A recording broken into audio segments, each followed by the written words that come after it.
Dictation गति 80 शब्द प्रति मिनट स्टार्ट। अध्यक्ष महोदय, मैं आपको एक और बात बतलाना चाहती हूँ और वह यह है कि कृषि विभाग को योजना आयोग ने बहुत गलत रास्ते में बिठा दिया है। उन लोगों के पास लड़ने के लिए दम नहीं है और देश में खाद्यान्न का उत्पादन बढ़ाने के लिए जो योजनाएं चाहिए और उनके लिए जो धनराशि चाहिए वे उनको पूरी तरह स्वीकृत नहीं करा पाते हैं। कृषि विभाग तो जमीन की तरह आधार होता है और उसी पर देश के लिए पर्याप्त अन्न पैदा करने का महान भार है। इसलिए यह बहुत आवश्यक है कि अधिक अन्न उपजाने के मार्ग में जो भी आवश्यक कदम यह विभाग उठाना चाहे उसमें किसी तरह की रुकावट ना हो। बहुत सी हड़तालें हो सकती हैं, मजदूर काम से बरी हो सकते हैं, लेकिन किसी भी हालत में वे खाने से बरी नहीं हो सकते। अब हम देखते हैं कि मिलों और कारखानों में हड़तालें हो जाती हैं, छुट्टी हो जाती है, तो आम काम के दिनों की अपेक्षा लोग उन दिनों में ज़्यादा खाना खाते हैं, ज़्यादा दावतें करते हैं। आज यह हमारे लिए यह सर्वाधिक महत्व का विषय है कि हमारा अन्न का उत्पादन उस गति से बढ़े ताकि हम अपनी खपत से अधिक उत्पादन कर उसका निर्यात कर सकें। सरकार तथा इस मंत्रालय के लिए यह समस्या एक बड़ा सिरदर्द पैदा कर रही है।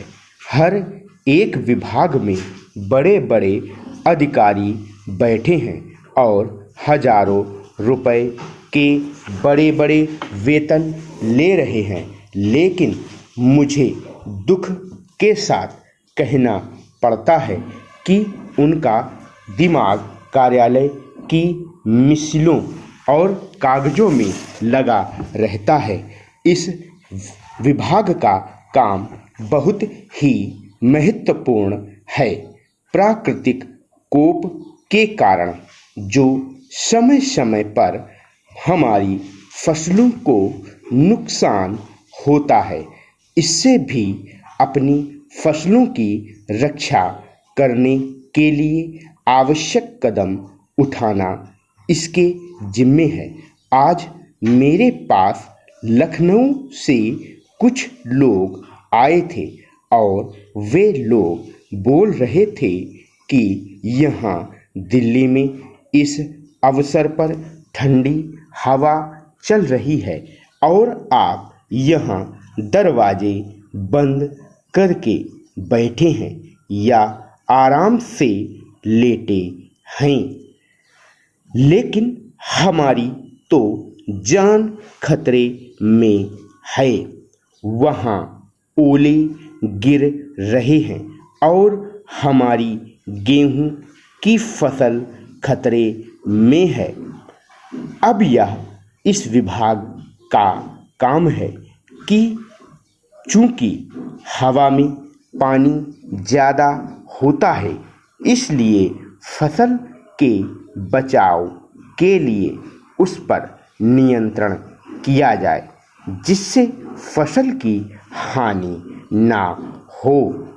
अध्यक्ष महोदय, जिस भावना से मैंने यह बिल पेश किया है उसको विरोधी पक्ष के लगभग सभी सदस्यों ने एक मत से महसूस किया है कि देश में बेकारी की जो समस्या है वह एक भयंकर समस्या है और उसके कारण हमारे देश का विकास, चाहे वह सामाजिक हो, आर्थिक हो या सांस्कृतिक, रुका हुआ है और ऐसी स्थिति में हम आगे बढ़ नहीं सकते हैं। इसी प्रकार से इस परिस्थिति का निर्माण हम पिछले 54 वर्षों से देख रहे हैं। मंत्री महोदय ने यहाँ पर अभी कहा कि राष्ट्रपति इस काम को नहीं कर सकते क्योंकि वह उनके अधिकार के बाहर है। आप राज्यों में राज्यपाल शासन स्थापित करते हैं जब यह देखते हैं कि किसी राज्य में वहाँ की व्यवस्था, वहाँ का विकास ठीक नहीं हो रहा है, जब किसी राज्य में गड़बड़ी फैल रही हो, विकास का काम समाप्त हो गया हो और जिम्मेदारी से लोग काम ना करते हों, तो वहाँ पर राज्यपाल शासन स्थापित किया जाता है। ऐसे बहुत से उदाहरण हमारे देश में मौजूद हैं। उसी प्रकार से हमारे राष्ट्रपति हैं और अगर देश में इस तरह की स्थिति वर्षों तक चले तो कोई कारण नहीं है। आपात के रूप में राष्ट्रपति इस देश की सुरक्षा के लिए, इस देश की उन्नति के लिए जिम्मेदारी अपने हाथ में ना ले सकें। हमारे भाइयों ने बहुत से उदाहरण दिए हैं कि राज्यों में संयुक्त सरकारें नहीं चलीं, लेकिन उसके पीछे राजनीतिक हथकंडे थे।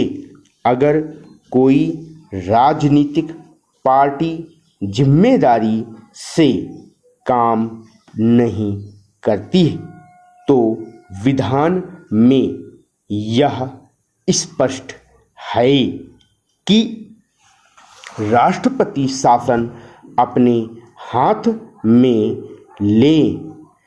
मैं एक उदाहरण देता हूँ कि संविधान में आदिवासी हरिजनों के उत्थान के लिए प्रण किया गया था कि 10 वर्ष में उनकी सामाजिक तथा आर्थिक स्थिति को सुधार देंगे, लेकिन यह सरकार उसमें भी असफल रही। उसको एक बार 10 वर्ष के लिए बढ़ाया गया और दोबारा फिर 10 वर्ष के लिए बढ़ाया गया। इसी तरह से उसको बढ़ाते जा रहे हैं, लेकिन उनकी आर्थिक स्थिति और सामाजिक उन्नति आप नहीं कर पाए हैं। इस काम में सरकार बिल्कुल असफल हुई है। पिछली बार सरकार पर अविश्वास का प्रस्ताव भी आया था और वह पास होने वाला था।